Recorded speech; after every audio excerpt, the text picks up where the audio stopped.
Yo, I'm back and this is IC Blessed.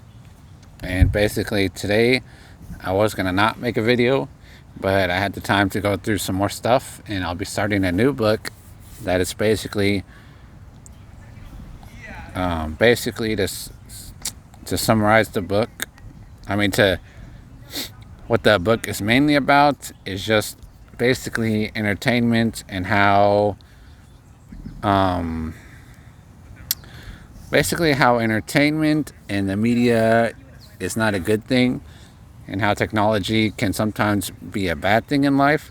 And there's just a bunch of chapters explaining basically what it goes through. And it talks about basically how it applies to church and Christianity and how technology works nowadays. And basically, it's in parts. So there's parts, and then it goes. So there's part one, and then it goes 1, 2, 3, 4, 5. Then it says part two, and then it's basically broken down into parts. So basically, there is 3 parts. So the book might not be too long. I'm not really sure how long the book is, but I don't think it's super long. And basically, I just went through the whole first chapter. So everything I say is going to be fast, because I basically I went through the whole chapter. So everything I say is basically written down, so I already know. And this is going to be a start of the new book.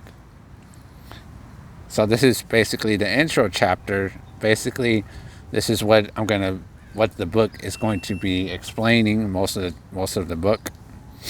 So the first intro is about from laughter to addiction. So from laughter to addiction. So why don't you smile yourself to death? Just makes me think of the movie, even though I wasn't thinking about that, but that movie, how there's a movie called Smile and Smile 2. And why don't you smile yourself to death? And that's funny, because that's kind of how the movie is about, in a way. It just makes me think of the movie just because of the word smile. But addicted to laughter to die by it with entertainment. So we're addicted to laughing, but what if laughter was going to mean that you're going to die to it with entertainment? So are you an entertainment addict, wasting your life on foolish efforts? So we think being an addict means it has to be drugs, or it has to be alcohol, it has to be something. But being an addict is also entertainment, is included in those things. So, is it impossible for you to resist checking your phone? So how many times do you check your phone? Can you resist it? Or are you going to be shaped by the internet? It comes with the cost. So are you going to be shaped by the way you live? Or are you going to be shaped by what the internet puts out? So change does not result in balance. It can create more than destroy. So carefully in praising, because the future may hold surprises for you. So embrace and ask, what are the trade-offs of the internet and technology? So TV has changed the way we think for the worst.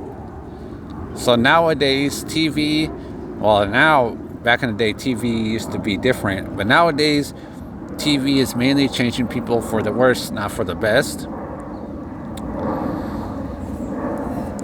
Because changes in media brings about changes in the mind. So even the media can change your mind about things.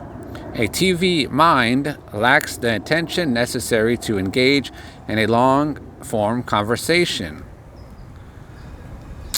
So the media is rewriting your mind. So be careful with the media and what you choose to do, because maybe you don't even know that you're the one that is getting, the media is rewriting your mind. So our addictive drug of choice is consumed.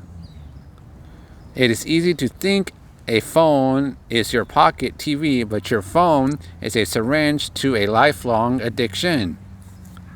And it is easy to think a TV, it is easy to think a phone is your pocket TV, but your phone is a syringe to a lifelong addiction.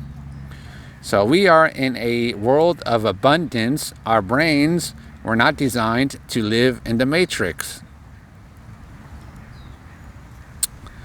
So the consequence is addiction. So for living in a world full of abundance, our brain wasn't made to live in the matrix, so the consequence of that is addiction. So imagine your brain is like a teeter-totter. On one side is pleasure, the other side is pain. Your brain wants to retain balance to keep the teeter-totter flat. So the teeter-totter wants to be flat, but your brain is trying to maintain balance to keep it that way.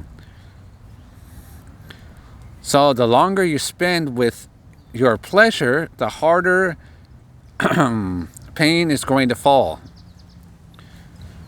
So by pressing the pain side down, you experience stress, and the symptoms make your brain want more substances to reduce your pain. So reducing your pain, of course.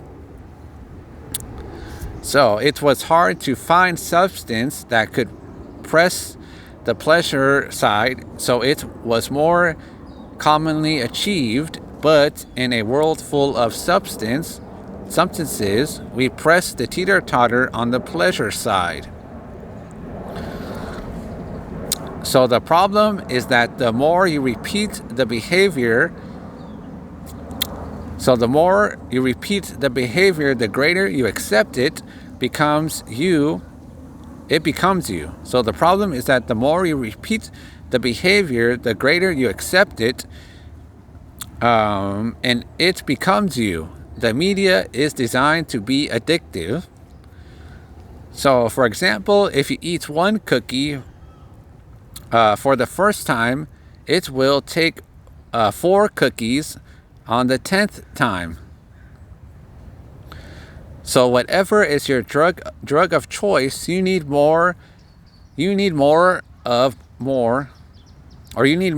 more to get the high, to reduce the pain you experience when you come down from it. A violent cycle. So whatever is your drug of choice, you need more and more of it to get the high, to reduce the pain you experience when you come down from it. A violent cycle. So can you resist the impulse to watch the porn?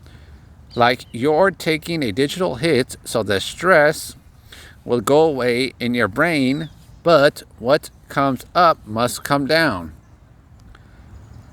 So substances as addiction is not the only thing. Swipe.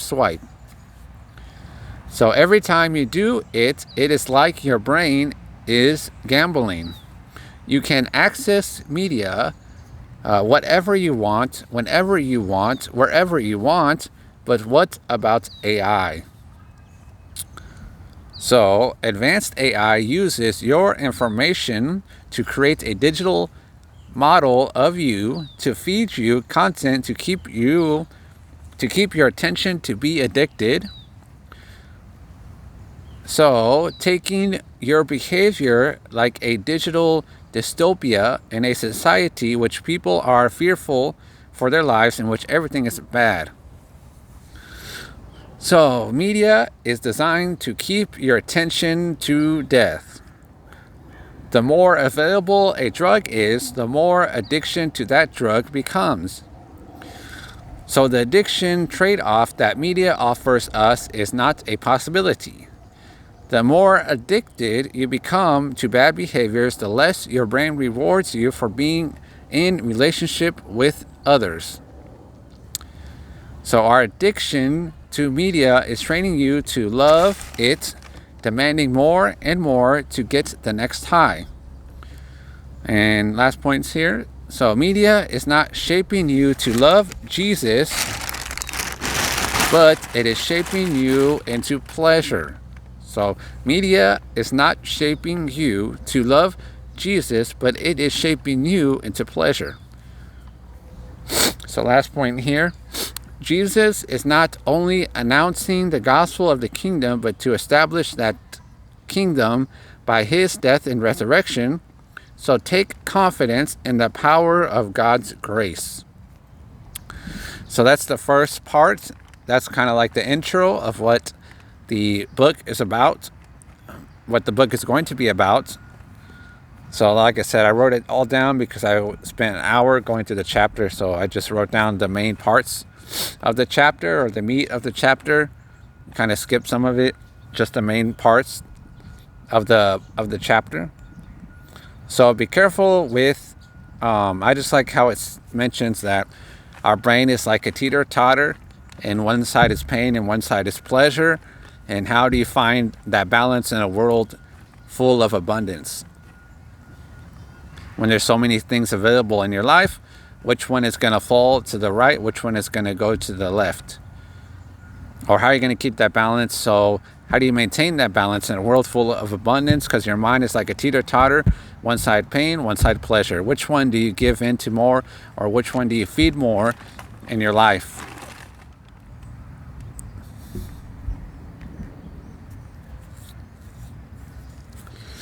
So that's about it. And that'll probably be it until Sunday.